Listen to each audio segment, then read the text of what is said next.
Hello friend, अभी मैं जो हूँ कश्मीर आया हूँ। बहुत ही ठंड है, जनवरी का महीना है। देख सकते हैं कितनी ठंडी है। नज़ारा देख सकते हैं आप, क्या नज़ारा आप देख सकते हैं। बहुत सारा बर्फ का जो है वो पड़ा हुआ है, देख सकते हैं। ओह माय गॉड,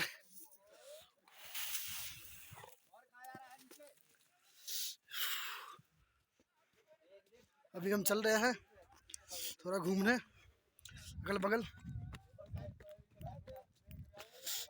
ये देख लो क्या नज़ारा है।